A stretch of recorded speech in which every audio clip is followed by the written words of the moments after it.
Binəli Yıldırımdan Zəngəzur dəhlizi ilə bağlı açıqlama. Yasamalda dəhşətli yanğın, 3 nəfər öldü, 27 nəfər zəhərləndi. Trampdan Zelenskiyə xəbərdarlıq, bu qış soyuq olacaq. Zaxarovadan Bakı ilə bağlı ilginc çağırış, zəruridir dedi, tarix istədi. Pensiyalarla bağlı inanılmaz təklif, Türkiyə modeli gündəmdə. Zəngəzur dəhlizi orta dəhlizin tərkib hissəsi olaraq Türk dünyasının inkişafına verilən töhfənin mühüm amilidir. Bu barədə Türk Dövlətləri Təşkilatının Ağsaqqallar Şurasının rəhbəri Binəli Yıldırım simpoziumda çıxışı zamanı bildirib. Onun sözlərinə görə Azərbaycanın qərb bölgələri ilə Naxçıvan Muxtar Respublikası arasında marşrutun açılması Türk dünyasının potensialını daha da açacaq. Onun resursları və sərvətləri Türk xalqlarının rifahı naminə istifadə ediləcək. Zəngəzur dəhlizi Türk dünyasının gələcəyi üçün xüsusi əhəmiyyət kəsb edir, deyə Binəli Yıldırım bildirib. Həmçinin 34 hərfdən ibarət ortaq Türk əlifbasının tam istifadəsinin zəruriliyini də qeyd edib. Ortaq Türk əlifbası ilə bağlı iş məqamları razılaşdırılıb. Bugün bu əlifbanın faktiki olaraq tətbiqi vacibdir. Hər şey ayrı-ayrı ölkələrin siyasi iradəsindən və onu tətbiq etmək səyindən asılıdır. Buna vaxt lazımdır, deyən Binəli Yıldırım yeni əlifba sayəsində Türk Dövlətləri Təşkilatı ölkələri sakinlərinin istənilən türk dilində oxuya biləcəyini qeyd edib.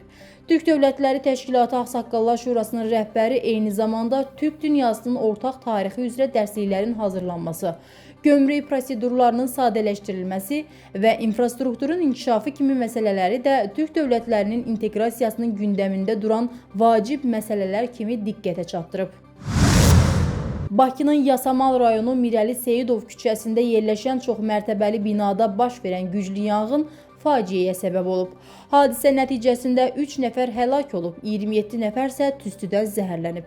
Onlardan 20-si ilkin tibbi yardımdan sonra evə buraxılsa da, 7 nəfərin müalicəsi toksikologiya şöbəsində davam edir. Yanğın ərazisi hazırda polis nəzarəti altındadır və təhlükəsizlik səbəbindən sakinlər mənzillərinə buraxılmır. Yanğın zamanı binada olan sakinlərdən biri də jurnalist Heydər Mirzə olub. O, hadisə anında dostu ilə birlikdə binanın 12-ci mərtəbəsindəymiş. Mirzə deyir ki, mənzilə bütün istiqamətlərdən tüstü daxil olub və onlar 4-5-ci mərtəbəyə qədər düşsələr də güclü tüstüyə görə yenidən geri qayıtmağa məcbur olublar. Evin qapısını yaş dəsmallarla bağlayaraq özlərini qoruyublar. Jurnalistin sözlərinə görə, faciə saniyələr içində baş verdi. Qonşular qışqırmağa başladı. Vəziyyət tam nəzarətdən çıxdı. Heydər Mirzənin iddiasına görə yanğının mənbəyi binanın altında yerləşən Loft restoran olub. O bildirir ki, restoran binaya məxsus qarajın yarısını mənimsəyərək həm restoran, həm də stomatoloji mərkəz yaradıb. Bir ay əvvəl hibrid avtomobillər üçün elektrik doldurma nöqtəsi quraşdırılıb və generator zirzəmdə yerləşdirilib. 3 gün əvvəl binanın baş ustası restorandakı yanıq iyi ilə bağlı irad bildirəndə döyülüb. Loft restoranı ittihamları tamamilə inkar edir. Restoran rəhbərliyi bildirir. Yanğın bizdə baş versəydi, obyekt zərər görərdi. Amma restoran da, üst mərtəbədəki stomatoloji mərkəz də zərərsizdir. Araşdırma aparılacaq, hər şey ortaya çıxacaq. Rusiya və Ukrayna arasında sülh yaxınlaşır. Bu barədə Amerika Birləşmiş Ştatları prezidenti Donald Trump deyib. Əgər Zelenski bu razılaşmanı bəyənmirsə, onda bilirsiniz, onlar mübarizəni davam etdirməlidirlər. Bilirsiniz ki, əgər o bunu qəbul etməsə, Amerika Birləşmiş Ştatları Ukraynaya dəstəyini dayandıracaq, deyə o bildirib. Amerika Birləşmiş Ştatları prezidenti əlavə edib ki, Ukrayna sülh planı ilə bağlı qərar qəbul etmək üçün tələsməlidir. Çünki bu qış soyuq olacaq.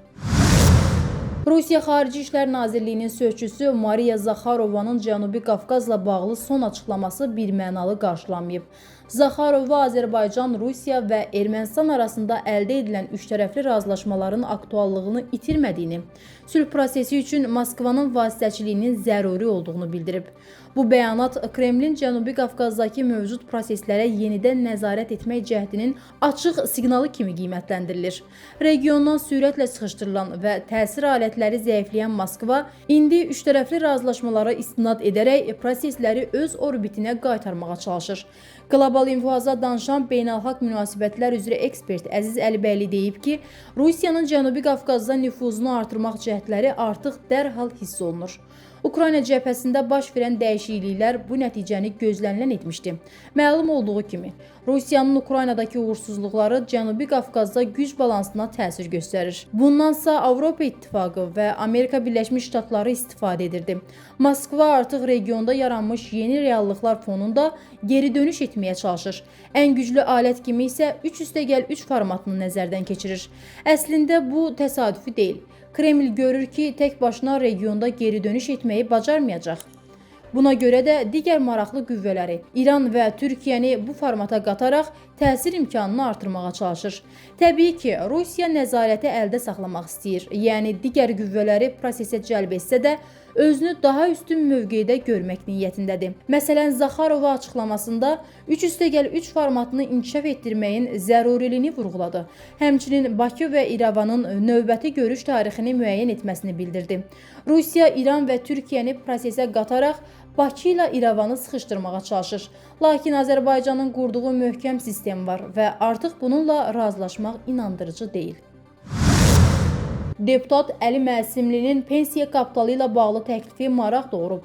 O, vəsaitin vərəsələrə verilməsi üçün qanunda dəyişiklik edilməli olduğunu deyib. Vətəndaşların əksəriyyəti sözügedən təşəbbüsü dəstəkləyib, lakin bəzi ekspertlər düşünürlər ki, bugün yığılan məbləğ 10 il sonra eyni dəyərdə qalmaya bilər. Yəni, inflyasiya, gəlirlərin artım tempi və məcburi yığım mexanizminin iş prinsipi səbəbindən insanların topladığı vəsait gələcəkdə real dəyərini itirir. Bildirilir ki, pensiya kapitalının banklarda faizlə yerləşdirilməsi daha məqsədə uyğundur.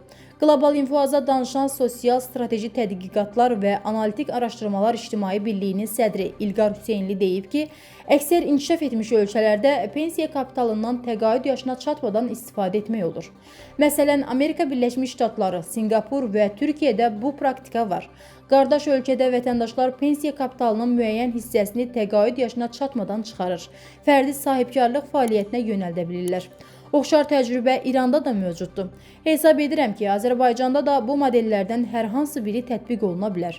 Amerika Birləşmiş Ştatlarında isə minimum və orta pensiya yaşına çatan şəxslər topladıkları kapitaldan vaxtından əvvəl birdəfəli istifadə etmək hüququna malikdirlər. Ekspert bildirib ki, pensiya kapitalı formalaşmış şəxs təqaüd yaşına çatmadan vəfat edərsə, həmin vəsaitin övladlarına vərəsəlik kimi keçməsi mümkün ola bilər. Lakin pensiya kapitalının həmin şəxsin övladlarına və ya yaxınlarına nağd verilməsi düzgün yanaşma deyil.